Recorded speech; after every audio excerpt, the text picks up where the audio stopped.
Graças a Deus, conseguimos entrar, estamos ao vivo. Sejam muito bem-vindos a mais uma sala de leitura. Hoje é a nossa sala de número 149 do nosso plano de 365 dias. Se estiverem me vendo bem, se estiverem me ouvindo bem, então a gente pode seguir. Vamos fazer nossa oração. Vamos para a leitura de hoje, firmes no nosso propósito. Não vamos desistir, vamos até o fim, concluir esse plano e, se Deus quiser, até depois do fim. Vamos orar. Senhor, te louvamos, te agradecemos por tua infinita misericórdia, tua bondade que nos alcança. O Senhor é muito bom. Misericordioso Deus é o Senhor. Por causa da tua bondade, estamos aqui, Senhor. O Senhor nos alcançou, nos deu o privilégio de ter acesso à tua palavra, a esse encontro virtual e presencial através da tua palavra. Que apesar de estarmos conectados através da internet, cada um de nós estamos diante da tua palavra, da tua santa palavra e diante da tua presença.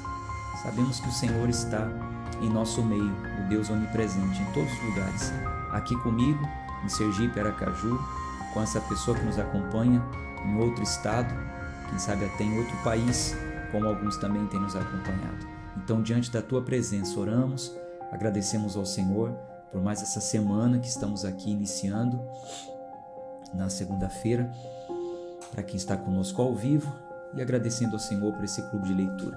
Fala ao nosso coração, nos ajude a encaixar o entendimento conforme nós estamos lendo essa leitura narrativa do tempo dos reis, para que possamos chegar ao entendimento da tua santa palavra, de toda a Bíblia. Oramos em nome de Jesus. Amém. Então, a minha Bíblia vai aparecer aí na tela de vocês. 2 Coríntios, 2 Reis, 2 Reis capítulo 12. 2 Reis 12. No 7º ano de Jeú, Joás começou a reinar, e 40 anos reinou ele em Jerusalém. E o nome da sua mãe era Zíbia de Berseba.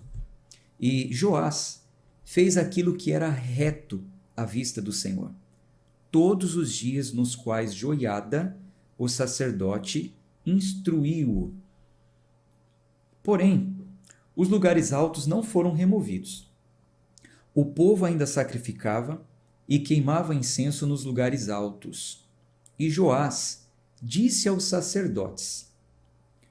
Vocês se lembram de quem é Joás, né? Nós estamos aqui em uma leitura bem histórica, bem narrativa, não estou parando muito para comentar porque realmente é mais histórica. Mas lembre-se do que foi lido nos dias anteriores. Joás é o único daquele filho que escapou quando aquela mulher quis usurpar, tomar o trono, matando todos os filhos de Jeú. Joás, ele escapou, ainda criança, 7 anos de idade. Os sacerdotes protegeram ele, colocaram guardas com escudos, os escudos que Davi fez, etc, etc. Então, tudo isso a gente leu ontem, antes de ontem. Então, agora está falando dos atos deste bom rei. E foi um bom rei até então, porque foi instruído pelos sacerdotes. Com 7 anos de idade, ele já foi adotado, vamos dizer assim, pelo sacerdote. Bom, aí Joás, ele teve uma atitude nobre, nós vamos ver aqui.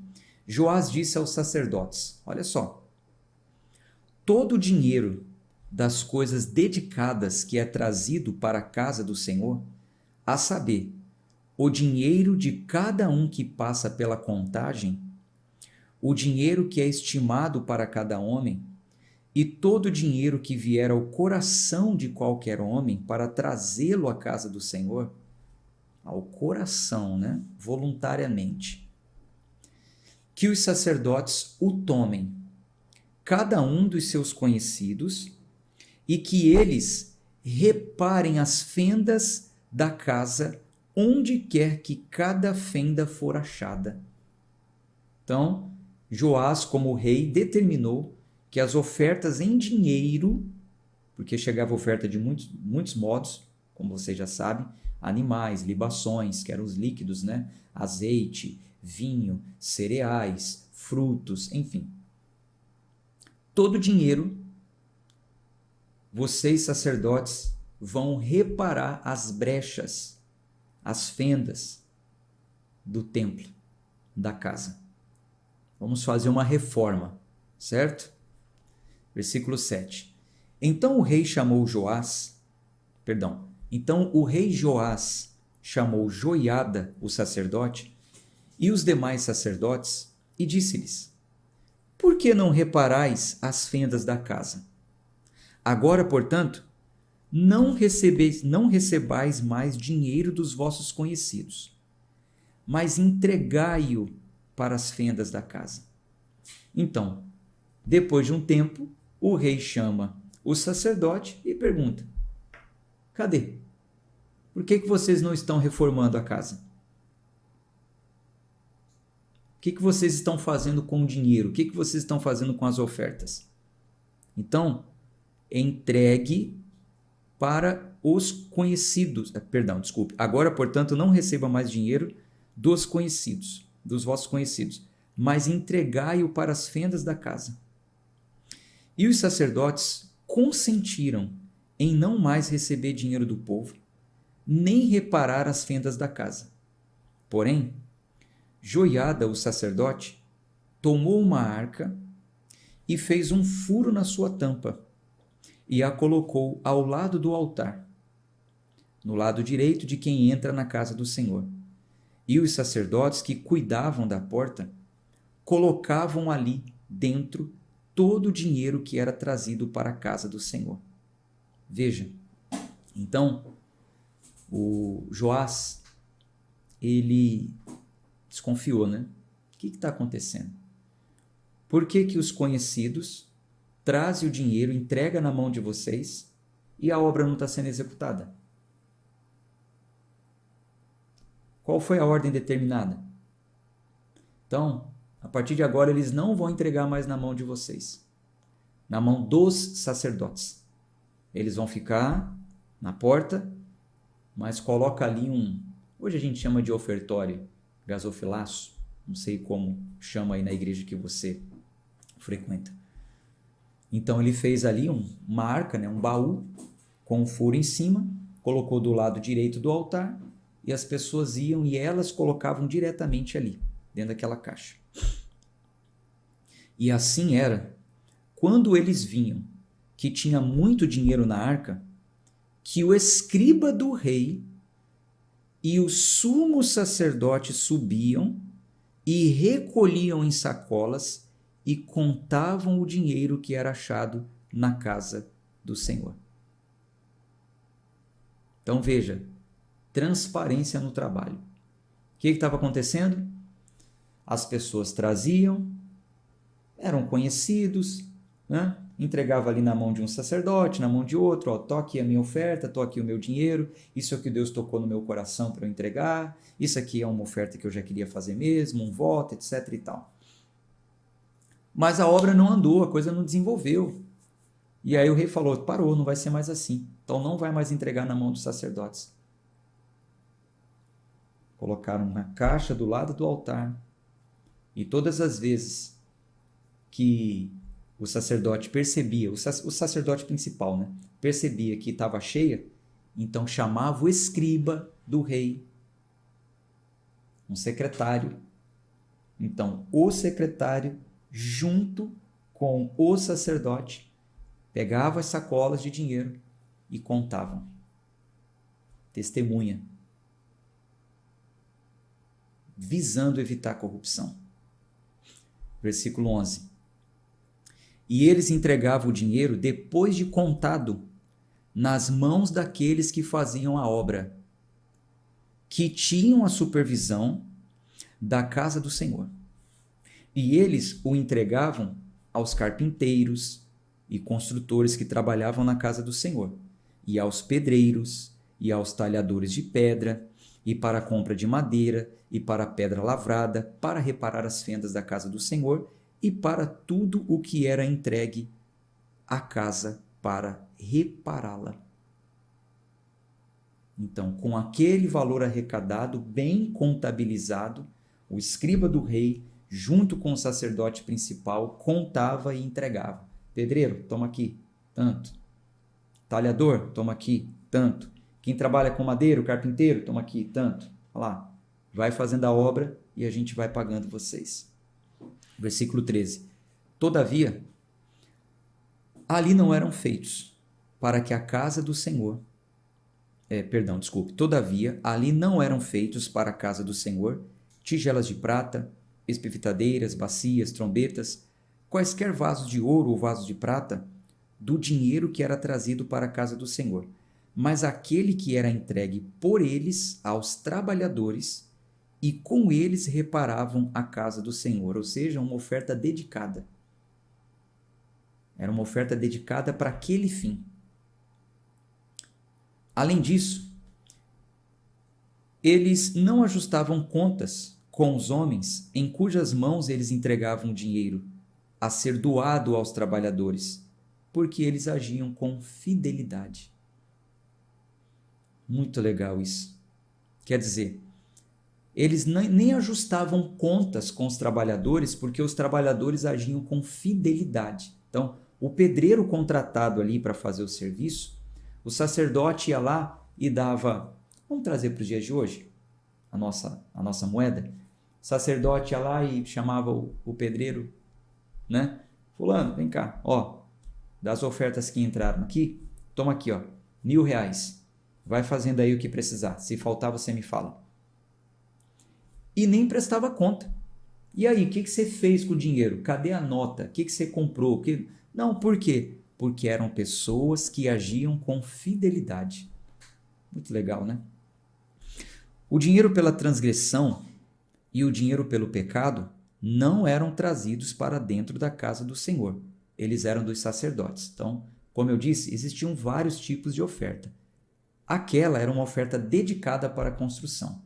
O ouro, a prata, que era ofertado para produzir, fabricar utensílios, esses eles não mexiam.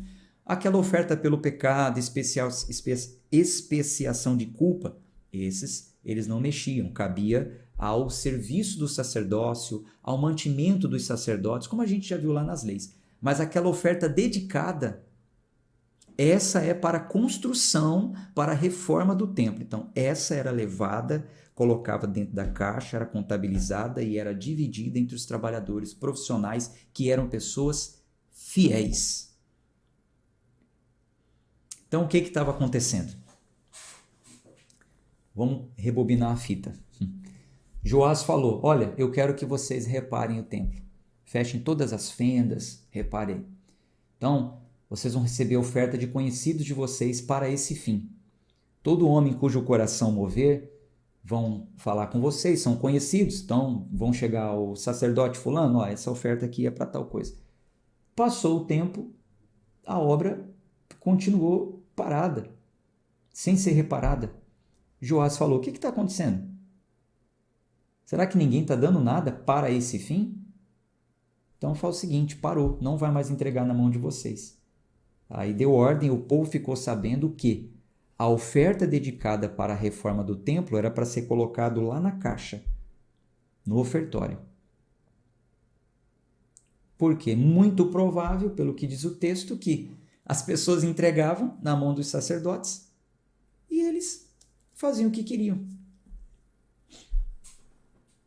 Porque também tinham uma certa liberdade. A própria lei determinava que uma parte poderia ser para mantimento, outra parte para serviço do sacerdócio e tal, mas não se importaram com a casa de Deus. É mais ou menos o que estava acontecendo lá em Malaquias, mas a gente ainda vai chegar lá, tá? O Malaquias, né? O famoso ladrão de Malaquias, que muitos nem sabem direito quem é, o famoso ladrão de Malaquias, mas a gente vai chegar lá. Só que é mais ou menos o que estava acontecendo. As pessoas davam e eles não se importavam com a casa do Senhor em primeiro lugar. Era primeiro para eles. E a casa estava em ruínas. Então, o rei resolveu dessa forma e dessa forma a coisa andou. E a transparência do trabalho é uma coisa maravilhosa, né? Linda, né? De se ver isso aqui aplicado nos dias de hoje, isso aqui é maravilhoso. versículo 17. Então Hazael, rei da Síria, subiu e lutou contra Gate e a tomou. E Hazael dispôs a sua face para subir até Jerusalém. E Joás, rei de Judá, tomou todas as coisas consagradas que Josafá e Jeorão e Acasias, os seus pais, reis de Judá, haviam dedicado, e as suas próprias coisas consagradas e todo o ouro que fora encontrado nos tesouros da casa do Senhor, na casa do rei, e os enviou para Hazael, rei da Síria. E ele se foi embora de Jerusalém. E o restante dos atos de Joás e tudo o que ele fez não estão escritos no livro das crônicas dos reis de Judá? E os seus servos levantaram-se e fizeram uma conspiração e mataram Joás na casa de Milo, a qual desce para Sila, pois Josacar, o filho de Simeate, e Josabade, o filho de Somer, e os seus servos mataram-no, e ele morreu. E eles o sepultaram com os seus pais na cidade de Davi, e Amazias, o seu filho, reinou no seu lugar. Resumidamente, a história de Joás vai falar mais algumas coisas no livro das crônicas dos reis de Israel. Mas foi um bom rei, como diz aqui, fez o que agradava ao Senhor, não destruiu os altos, os lugares onde as pessoas ofertavam para outros deuses, então isso ainda pesava contra ele, porém, ele fez de tudo para reparar o templo do Senhor e ensinou aqui um princípio valiosíssimo. Um comentário fora parte da leitura da Bíblia, é um princípio que muitas igrejas seguem hoje. Muitas igrejas seguem esse princípio. Tem o sacerdote, né? Tem o tesoureiro, tem as ofertas dedicadas. Muitos seguem esse princípio. Isso é muito bom. Isso é muito bom. Muito bom mesmo esse princípio aqui. Vamos para o capítulo 13. Segundo Reis, capítulo 13. No 23º ano de Joás, o filho de Acasias, rei de Judá, Jeoacás, o filho de Jeú, começou a reinar sobre Israel em Samaria, e reinou por 17 anos.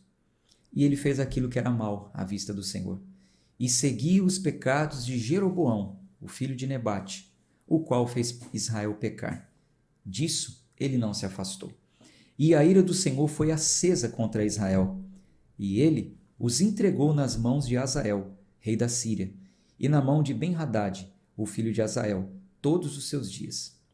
E Jeoacás buscou o Senhor, e o Senhor atentou a ele, porque ele viu a opressão de Israel, porque o rei da Síria os oprimia. E o Senhor deu a Israel um salvador, de modo que eles saíam debaixo da mão dos sírios, e os filhos de Israel habitaram nas suas tendas como antes. Todavia, eles não se afastaram dos pecados da casa de Jeroboão, que fez Israel pecar, mas neles andaram, e ali também permaneceu o bosque em Samaria. Tampouco deixou do povo para Jeoacás, senão 50 cavaleiros, e 10 carruagens, e 10.000 homens a pé, porque o rei da Síria lhes havia destruído, e lhes havia feito como o pó da debulha. Ora, o restante dos atos de Jeoacás, e tudo o que ele fez, e todo o seu poder, não estão escritos no livro das crônicas dos reis de Israel? E Jeoacás dormiu com seus pais, e eles o sepultaram em Samaria, e Jeoás, o seu filho, reinou em seu lugar. No 37º ano de Jeoás, rei de Judá, no 37º ano de Joás, rei de Judá, começou Jeoás, filho de Jeoacás, a reinar sobre Israel, e reinou em Samaria por 17 anos. Lembrando, o reino está dividido. Todo Israel é um só, porém, em Judá tem um rei e todos os outros territórios são reinados por outro rei. Mantém-se um rei em Judá por causa do pacto, da aliança davídica. Deus prometeu que nunca faltaria um rei vindo de Davi. Porém, por causa do pecado de Salomão, o reino foi rasgado, dividido. Só não perdeu realmente a posição por causa de Davi. Então vai se manter um rei ali até o último rei da linhagem de Davi, que é Jesus Cristo. Então, todas as vezes que falar o rei de Judá e o rei de Israel, saibam que é por causa dessa divisão. E ele fez aquilo que era mal à vista do Senhor, e não se afastou de todos os pecados que Jeroboão, o filho de Nebate, que fez Israel pecar, mas neles andou. E o restante dos atos de Jeoás, e tudo que ele fez, e o seu poder, com que ele lutou contra Amazias, rei de Judá, não estão escritos no livro das crônicas dos reis de Israel? E Jeoás dormiu com seus pais, e Jeroboão se assentou sobre o seu trono, e Jeoás foi sepultado em Samaria com os reis de Israel. Ora, Eliseu havia ficado enfermo, com a enfermidade da qual ele morreu. E Jeoás, o rei de Israel, desceu até ele e disse: Ó meu pai, a carruagem de Israel e seus cavaleiros. E Eliseu disse: Toma um arco e flechas. E ele tomou consigo um arco e flechas. E ele disse ao rei de Israel: Põe a tua mão sobre o arco. E ele pôs sobre ele a sua mão. E Eliseu pôs a sua mão sobre as mãos do rei. E disse-lhe: Abre a janela do lado oriente. E ele a abriu. Então Eliseu disse: Atira. E ele atirou. E ele disse: A flecha do livramento do Senhor, a flecha do livramento da Síria, porque tu ferirás os sírios em Afeque, até que os tenha consumido. Então veja, Eliseu estava quase morrendo, estava doente da doença que ele morreu. O texto já predisse isso.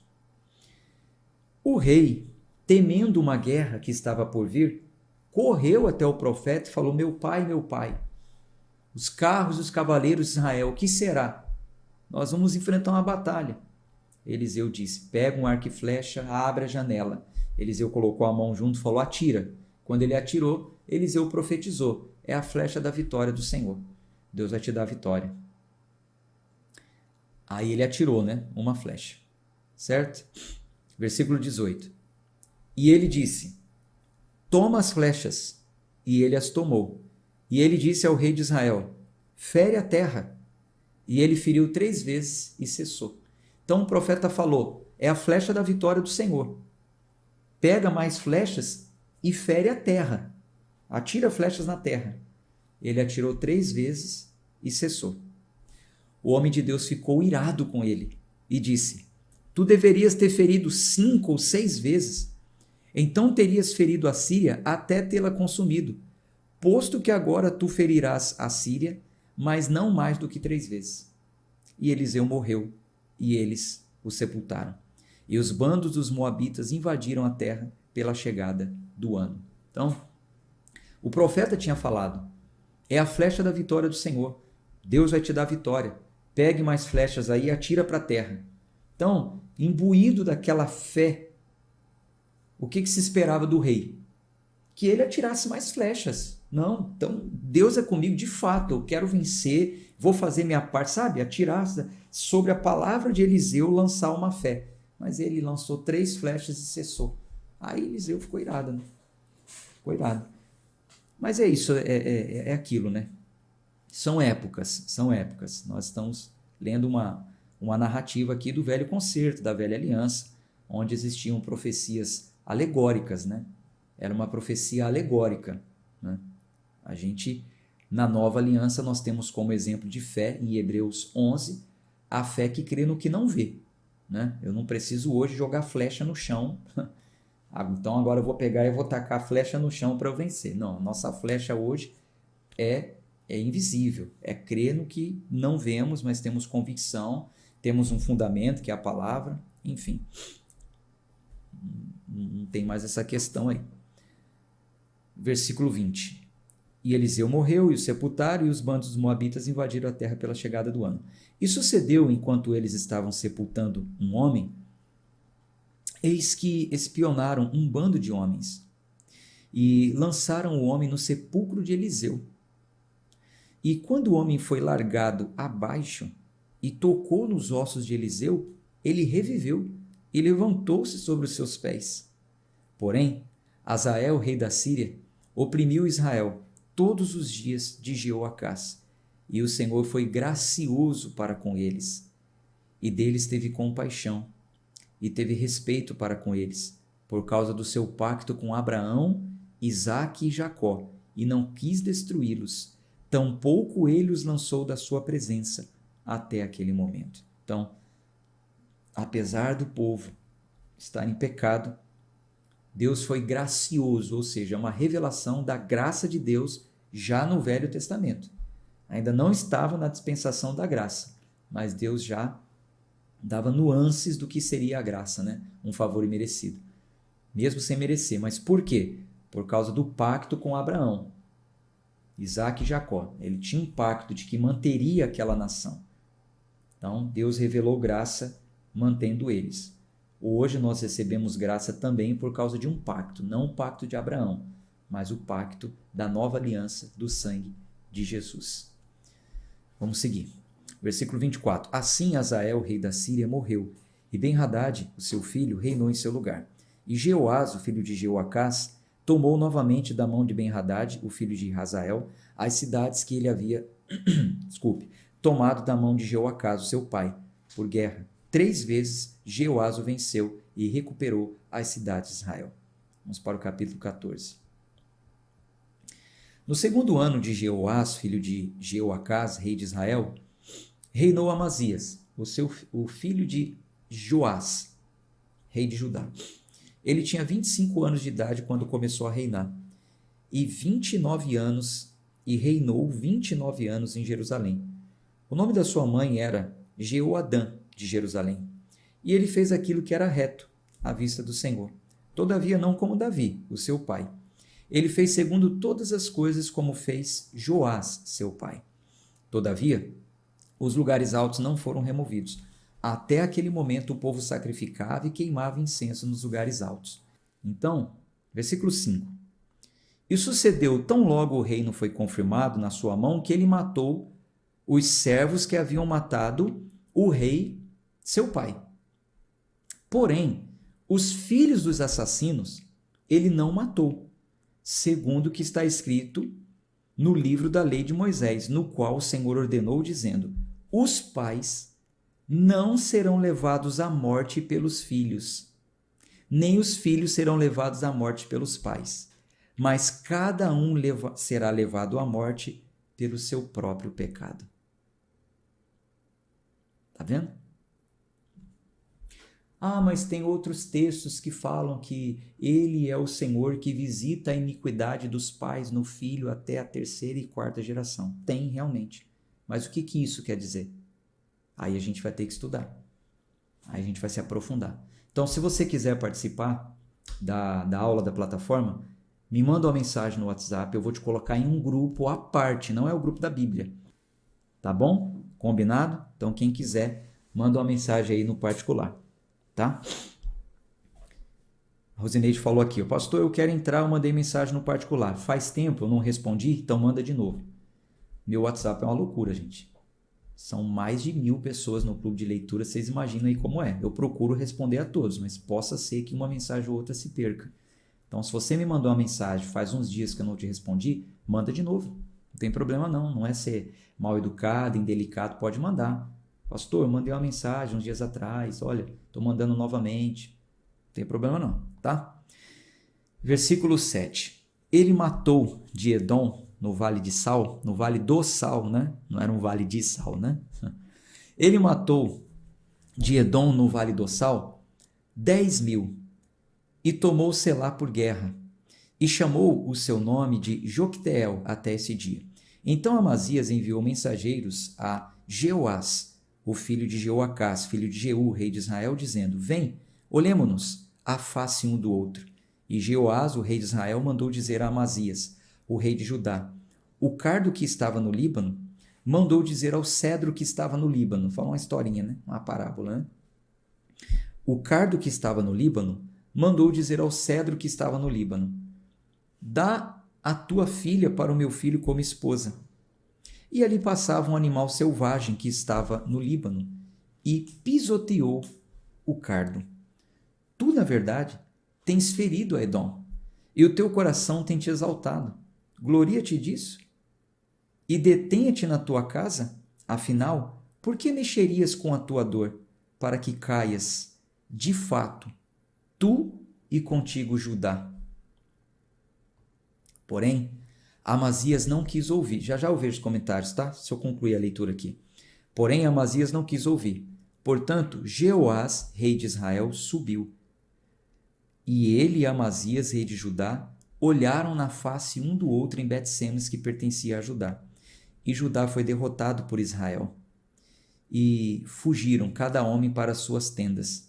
E Jeoás, rei de Israel, pegou Amazias, rei de Judá, o filho de Joás, o filho de Acasias, em Bet-Semes, e veio até Jerusalém, e demoliu o muro de Jerusalém, desde o portão de Efraim até o portão da esquina, 400 côvados. E ele tomou todo o ouro e prata e todos os vasos que foram achados na casa do Senhor e nos tesouros da casa do rei, e reféns, e retornou a Samaria. Ora, o restante dos atos de Jeoás, e tudo o que ele fez, e o seu poder, e a forma como ele lutou contra Amazias, rei de Judá, não estão escritos no livro das crônicas dos reis de Israel? E Jeoás dormiu com seus pais, e foi sepultado em Samaria, com os reis de Israel. E Jeroboão, o seu filho, reinou em seu lugar. E viveu Amazias, o filho de Joás, rei de Judá, depois da morte de Jeoás, filho de Jeoacás, rei de Israel, 15 anos. E o restante dos atos de Amazias não estão escritos no livro das crônicas dos reis de Judá? Ora, fizeram conspiração contra ele em Jerusalém, e ele fugiu para Laquis. Mas eles enviaram após ele a Laquis, e lá o mataram. E o trouxeram sobre cavalos, e ele foi sepultado em Jerusalém com seus pais na cidade de Davi. E todo o povo de Judá tomou Azarias, que tinha 17 anos de idade, e fê-lo rei em seu lugar, em lugar do seu pai Amazias. E ele edificou Elate, e a restituiu a Judá. Depois disso, o rei dormiu com seus pais. No 15º ano de Amazias, o filho de Joás, rei de Judá, Jeroboão, o filho de Joás, rei de Israel, começou a reinar em Samaria, e reinou 41 anos. E ele fez aquilo que era mal à vista do Senhor. E ele não se afastou de todos os pecados de Jeroboão, o filho de Nebate, que fez Israel pecar. Ele restituiu o termo de Israel, desde a entrada de Ramate até o mar da planície, segundo a palavra do Senhor, Deus de Israel, a qual ele falou pela mão do seu servo Jonas, o filho de Amitai, o profeta, o qual era de Bet-Éfer. Porque o Senhor viu a aflição de Israel, que era muito amarga, porque não havia nenhum escravo, nem livre, tampouco algum ajudador para Israel. E o Senhor não disse que apagaria o nome de Israel de debaixo do céu, mas salvou-lhes, pela mão de Jeroboão, o filho de Jeoás. Ora, o restante dos atos de Jeroboão e tudo o que ele fez, e o seu poder, como ele guerreou, e como ele recuperou Damasco e Ramate, a qual pertencia a Judá para Israel, não estão escritos no livro das crônicas dos reis de Israel? E Jeroboão dormiu com seus pais, a saber, com os reis de Israel, e Zacarias, o seu filho, reinou em seu lugar. Bom, a gente conclui aqui a leitura, uma leitura história, narrativa, está nos mostrando a fidelidade de Deus em preservar a sua nação, apesar de guerras, apesar de desobediências, enfim. Está nos mostrando que aquele que fazia o que era bom aos olhos do Senhor, o Senhor era com ele, aquele que fazia o que era mal aos olhos do Senhor, vinha consequências, punição. A leitura vai seguir e a gente não pode desanimar, não pode desistir. Não é só porque nós não estamos em um livro aventureiro, em um livro de muitas revelações, livros mais atuais, como são as cartas apostólicas, que a gente vai parar. O plano é ler a Bíblia inteira. Não burle o plano. Eu vou parar, eu só vou voltar quando o pastor estiver lendo o Novo Testamento. Então você não vai ser certificado, nem por mim, nem pelo céu. Por mim, porque no final do plano eu vou te mandar um certificado de que você concluiu a leitura da Bíblia toda. Então, se você realmente decidiu ler a Bíblia inteira, não pule nenhuma parte, tá bom? Então, encerrada a leitura de hoje. Deixa eu ver o que está acontecendo aqui nos comentários.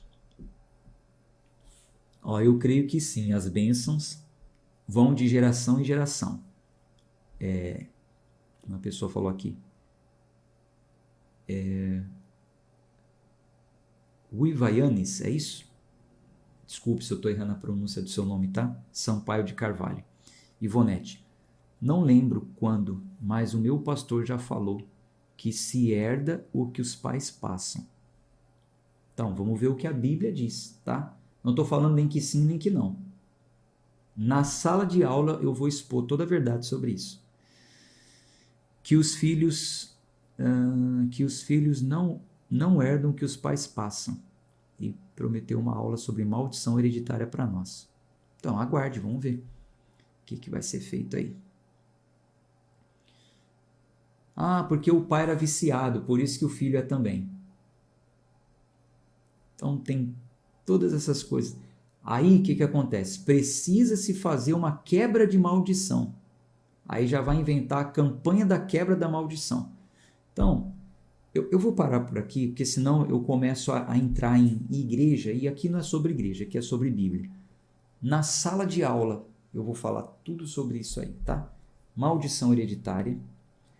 Vou falar sobre a Arca da Aliança, qual a representatividade no passado, nos dias de hoje se é válido ou não, cortejo de Arca da Aliança, adoração de Arca da Aliança, ter uma Arca da Aliança dentro da igreja, é válido ou não? Onde está a Arca da Aliança? Onde foi vista a Arca da Aliança pela última vez na Bíblia? O que era para ser feito com a Arca da Aliança? Enfim, nós vamos falar tudo isso aí na sala de aula. Tá bom? Deus abençoe, gente. Um abraço de fé e de força. Até amanhã, se Deus quiser.